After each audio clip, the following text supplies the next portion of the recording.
Hi, it's me again. It's Igor Solunskiy, one of the managing partners of ArmStreet, and we continue our conversation about evolution of Rus helmets now after 13th century. We ended our last part on the Mongol invasions and the devastation and changes it brought to the former Kievan Rus. Basically, if you're looking at the second half of 13th century and later 14th century, we see that the former territory of Kievan Rus was basically divided on two uneven parts. The eastern parts was directly subject by Mongols, and they culturally and military and financially pretty much tightly associated with the first Great Mongolian Empire, and then in the 14th century Golden Horde, when the Golden Horde separated itself from Karakorum, the former capital of a great empire. Well, we see also a western part, a former principality of Galach, Volyn, and the smaller principalities in today's Western Belarus, like Turov and Pinsk.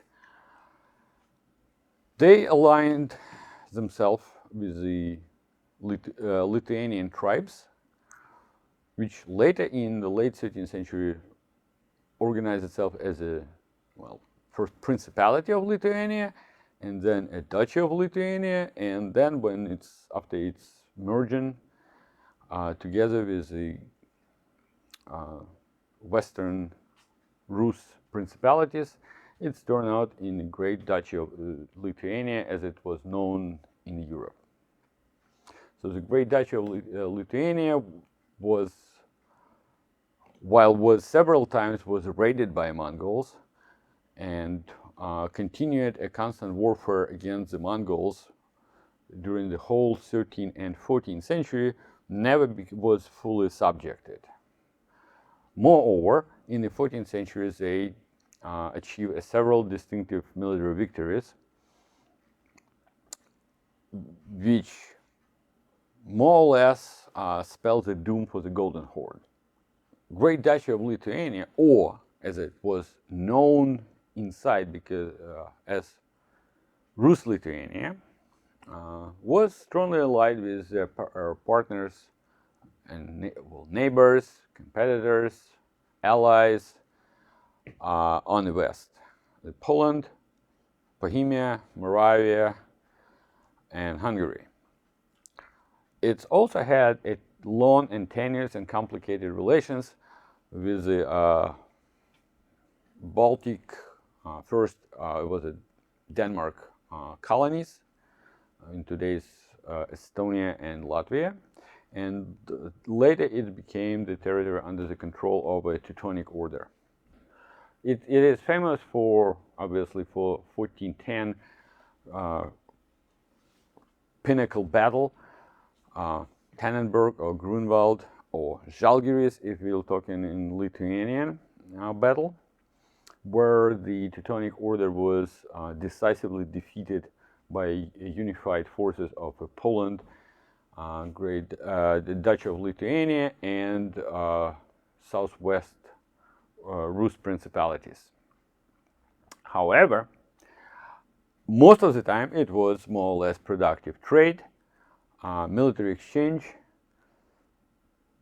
and Western principalities took a lot during 13th and 14th century, took a lot of Western military technique to oppose the Mongol tactic and armament. So we are having right now here two distinctive traditions. Eastern principalities adopted more or less Mongolian style of armament. So the helmets were imported from Central Asia and Iran, and the Western principalities were either importing their helmets from the West. Some of them were obviously also imported from the Byzantine region, and it was old helmets were reused. And again, not surprisingly, we've seen a lot of Ottoman helmets appearing in the 14th century, and basically to the from 14th century on, the Ottoman helmets became the main trend in helmets in all regions. So if you look at the helmets, which we fortunately have much more and in much better quality in the museums, unlike the, again, 9th and 12th century, from 9th to 12th century, where we mostly have archaeological finds, not preserved, we have several very beautiful examples in the various museums. The helmet of Ivan IV, the famous Ivan the Terrible, it's a 16th century version of so-called shalom, or basically, which means helmet in Old Russian. This is a continuation of a tradition with Type III helmet we saw.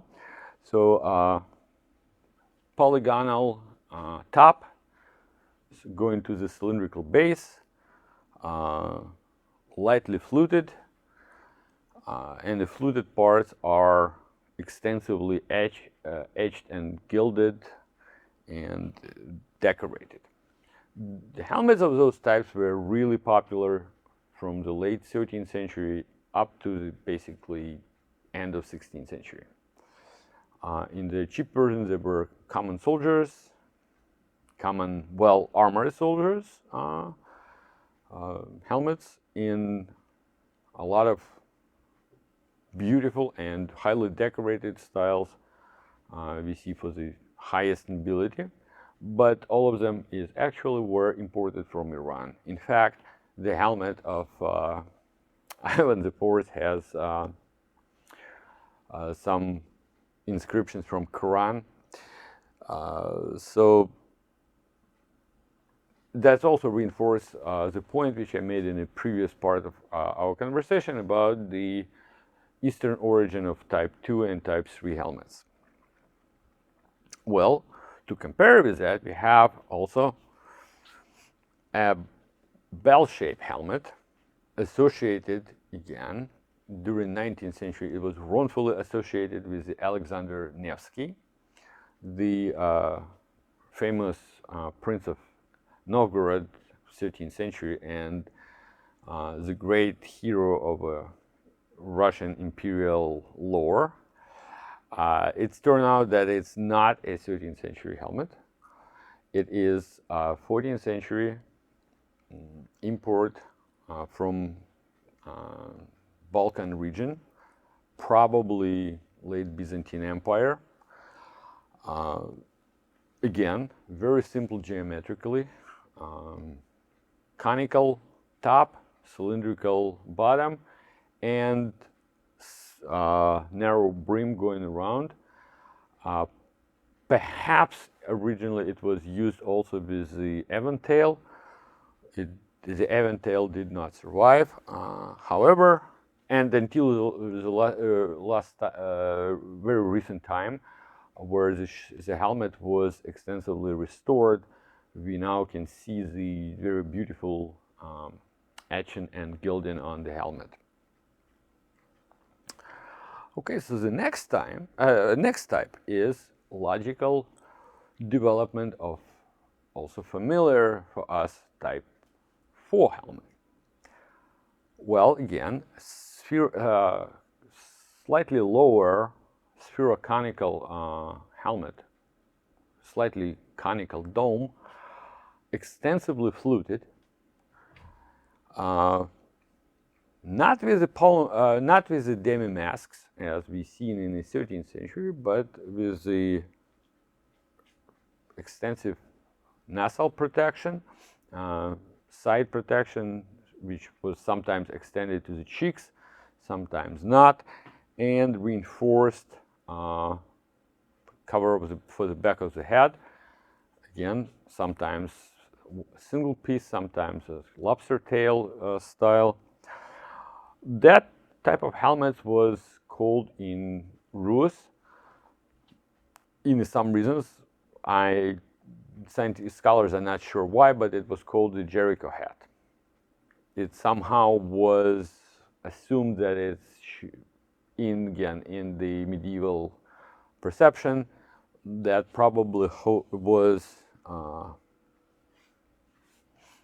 the helmet associated with some great commanders from the Old Testament. However, again, it's another helmet wrongfully attributed to Alexander Nevsky in 19th century.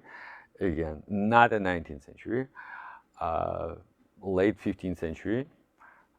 Again, Iranian manufacturing through the Ottoman import. Those helmets were quite popular in both parts of the Rus. You can see them, a lot of them, in both Galicia and Lithuania in 14th century, and in the Moscow Rus, and practically anywhere. And the interesting part that those helmets survived the longest. They survived up to the end of 17th century, and we have in the Moscow Armory, we have a beautiful helmet of Alexander Romanov, the father of Peter the Great. Also Ottoman made, highly decorated, also again with a movable nasal protection, flexible hinge mounted cheek protections, and that type of a helmet actually became, through the Poland, it also became very popular in Poland during 15th century, and with the various modifications it became basically the origin of a famous Polish hussars helmets, where the dome was slightly lowered almost to the hemisphere, and well, also where the Polish hussars also added a decorative wings, which made that distinctive shape. Well, and from the Polish hussars and from the Jan Sobieski, that helmet spread almost over entire Europe. While earliest examples of that type of helmets, well, in German tradition it's called zhizhage, well, in Russian it's called shishak. We can see as early as 16th century, even the Karl V Habsburg emperor, one of the famous Habsburg emperors, had one. Again, originally it was treated in the late 15th and 16th century, in early 16th century, it was treated as some novelty and high fashion. To the end of 16th century, that very practical helmet became ubiquitous, and during 17th century, you can see that as one of the many infantry helmets used throughout the landscape of Europe. And to the last, we do have also several either fragments, but sometimes full helmets. For 14th century, we're talking about the bassinets. We do have a lot of historical records about importing the bassinets from the West. So the prince such and such or commander such and such imported X number of white helmets, white meaning well, armor, from Italy, but until recently we did not have a single survived example in the good condition of those bassinets. Fortunately, about 2016 in Ukraine was found the late 14th, early 15th century Italian bassinet with a hulls count face in the basically pristine condition for the archaeological find. That is a very unique example, and it did prove that there were extensive trade, and the Western principalities extensively adopting the Western military equipment whenever it was usable against the Mongols or later Moscow Principality. There were also, as it's a lot happened, it was a lot of cheap version of head protections in both Western and Eastern parts. Reinforced leather hats, or as in the Moscow Principality, was very popular. Gambizon-like stuffed hats made from several layers of linen. None of them survived, unfortunately, because, as we know, unfortunately, the organic materials are pretty prone to decay, and obviously they were not of the fashion or quality of work to be acquired in any collector for the great inheritance, but the iconography contained a lot of them. So if in late 14th and early 15th century, we have again proven examples of bassinets, and the iconography show us also a use of great bassinets and the top helmets in the early part of 15th century in the Great Duchy of Lithuania. Gradually to the end of the 15th century and the 16th century, those helmets are mostly getting out of fashion. The reason for that was obviously advance of firearms and decline in shock tactic with the lance from Mongol troops.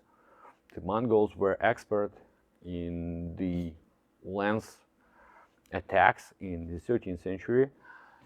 So 14th century armament required a heavy head protection and preferably fully closed helmets.